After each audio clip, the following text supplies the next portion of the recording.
Hi hello friends, ನಮಸ್ಕಾರ ರೀ ಎಲ್ಲರಿಗೂ. ಇವತ್ತು ನಾವು ಮಾಡೇವ್ರಿ ಉದುರಿಬೇಳೆ ಪಲ್ಯ. ಅದು ನಮ್ಮ ಉತ್ತರ ಕರ್ನಾಟಕ ಶೈಲಿ ಒಳಗೆ ಮಸ್ತ್ ಅಂದ್ರೆ ಮಸ್ತ್ ಆಗೈತಿ. ನೀವು ಕೂಡ ಒಮ್ಮೆ ಟ್ರೈ ಮಾಡಿರಿ. ಇದು ಚಪಾತಿ ಜೊತೆ ರೊಟ್ಟಿ ಜೊತೆ ಅಂತತಿ. ಮತ್ತು ಇನ್ನೊಂದು ಏನಂತಂದ್ರೆ, ನಾವು ನಮ್ಮ ಉತ್ತರ ಕರ್ನಾಟಕ ಕಡೆ ಬುತ್ತಿ ಎಲ್ಲಾರ ಹೊರಗಡೆ ಊರಿಗೆ ಕರ್ಕೊಂಡು ಹೋಗುವಾಗದು ಈ ಥರ ಪಲ್ಯ ಮಾಡ್ರೆ ಏನಂತಂದ್ರೆ ಅಗ್ದಿ ಮಸ್ತ್ ಆಗಿರ್ತೈತಿ. ಮತ್ತು ಉದುರಿಬೇಳೆ ಪಲ್ಯ ಅಂದರೆ ಇದು ಉದುರಾಗಿರೋ ಸಂಬಂಧ ಉದುರಿಬೇಳೆ ಪಲ್ಯ ಅಂತೇಳಿ ಅಂತಾರೋ. ಮತ್ತು ಈಗ ಅವನೇಕೆ ನೋಡಿರಿ, ಮನೆಯಾಗಿರುವಂಥ ಜವಾರಿ ಬೇಳೆ ಅಂತ ತೊಗೊಂಡ್ರಿ. ನಾನೀಗ ಬೆಳಿಗ್ಗೆ ಎದ್ದುಗಳೇ ಒಂದು ಸ್ವಲ್ಪ ಬಿಸಿನೀರು ಕಾಯ್ಸಿ ಇದನ್ನು ನೆನೆ ಇಡಬೇಕು ರೀ. ಫಸ್ಟ್ನಾಗೆಲ್ಲ ಕೆರ್ಕೊಂಡನು, ಆದರೂ ಒಂದೊಂದು ಶೆಪ್ ಅದ್ರಾಗ.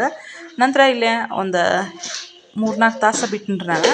ಆಮೇಲೆ ಇಲ್ಲೆಲ್ಲ ಉಳ್ಳಾಗಡ್ಡಿ ಟೊಮೆಟೊ ಎಲ್ಲ ಹೆಂಚಿಟ್ಕೊಂಡೆ. ಈಗ ಒಂದು ಸ್ವಲ್ಪ ಎಣ್ಣೆ ಹಾಕೊಂಡ ನೋಡಿರಿ. ಇಲ್ಲೇ ಸಾಸಿವೆ ಜೀರಿಗೆನ ಒಂದು ಸ್ಪೂನ್ ಅಷ್ಟು ಹಾಕಿ ಕರಿಬೇವನ್ನ ಹಾಕೊಂಡ್ರಿ. ಅದೇ ರೀತಿ ಉಳ್ಳಾಗಡ್ಡಿನ ಹಾಕೊಂಡು ನೋಡಿರಿ ಈಗ. ಮತ್ತು ಇವನ್ನ ಅಷ್ಟೊಂದು ಚೆಂದಂಗೆ ಫ್ರೈ ಮಾಡಿರಿ. ಆಮೇಲೆ ಈಗ ಏನಂದ್ರೆ ಅರ್ಧ ಒಂದು ಟೊಮೆಟೊ ಕಟ್ ಮಾಡ್ಕೊಂಡಿದ್ದೀನಿ, ಅದನ್ನು ಕೂಡ ಆ್ಯಡ್ ಮಾಡತ್ತೇನೆ ನೋಡಿರಿ. ಆಮೇಲೆ ಅರಿಶಿನ ಹಾಕೊಂಡ್ರಿ. ಮತ್ತು ಒಂದು 2 ಸ್ಪೂನ್ ಅಷ್ಟು ಮಸಾಲೆ ಖಾರ ಹಾಕೊಂಡ್ರಿ. ಈಗ ನೀವು ಖಾರ ಜಾಸ್ತಿ ತಿಂದನಂದ್ರೆ ಜಾಸ್ತಿ ಹಾಕೋರು ನಡಿತೈತೆ ರೀ. ಇವನ್ನಷ್ಟನ್ನು ಚೆಂದ ನಮಗೆ ಫ್ರೈ ಮಾಡೋಣ್ರಿ. ನಂತರ ಈಗ ಹಳ್ಳುಪ್ಪು ಹಾಕೊಂಡ್ರಿ. ನೀವು ಪುಡಿ ಉಪ್ಪನ್ನು ಕೂಡ ಹಾಕೋಬೋದು. ನಾ ಜಾಸ್ತಿ ಎಲ್ಲ ನಮ್ಮ ಅಡುಗೆಗೆ ಹಳ್ಳುಪ್ಪನ್ನು ಯೂಸ್ ಮಾಡ್ತಾನೆ, ಹಾಗಾಗಿ ಹಳ್ಳುಪ್ಪನ್ನು ಹಾಕತ್ತಾನೆ ನೋಡಿರಿ. ಅದೇ ರೀತಿ ಏನು ನಮ್ಮ ಬ್ಯಾಳೆ ಇದ್ದು ಅಲ್ರಿ, ಅವನ್ನ ಹೊಳ್ಳಿ ಕುದಿಸ್ಲೇ ಇಲ್ರಿ ನಾನು. ಈಗ ಎಷ್ಟೋ ಒಗ್ಗರಣೆ ಒಳಗೆ ಒಂದು ಸ್ವಲ್ಪ ನೀರು ಹಾಕಿ ಕುದಿಸಿರಾತಂತೆ ಡೈರೆಕ್ಟ್ ಹಾಕತ್ತಾನು. ನೀವು ಮಾಡ್ಬೇಕಂತಂದ್ರೆ ಆಗಿಂದಾಗ ಮಾಡತ್ತಿದ್ರಂದ್ರೆ ಒಂದು ಸೀಟಿದು ಮಾಡ್ಕೊಂಡು, ಅಂದ್ರೆ ಕುಕ್ಕರ್ನೇ ಹಾಕಿ ಒಂದು ಸೀಟಿ ಮಾಡ್ಕೊಂಡ್ರು ಬರ್ತಾವೆ. ಈ ಥರ ಉದುರಾಗಿರಬೇಕು. ಇದು ಭಾಳ ಇನ್ನೂ ಕುದ್ದಿಯಲ್ರಿ, ಹಾಗಾಗಿ ಒಂದು ಸ್ವಲ್ಪ ನೀರು ಹಾಕಿ ನಾನೀಗ ಕುದಿಸ್ತೇನೆ ನೋಡಿರಿ. ಈ ಪಲ್ಯನ ನೀವು ಏನಂತಂದ್ರೆ ಊರಿಗೆ ಕಟ್ಕೊಂಡು ಹೋಗೋದು ದೊಡ್ಡ ಅನುಕೂಲ ನೋಡಿರಿ ಪಲ್ಯ.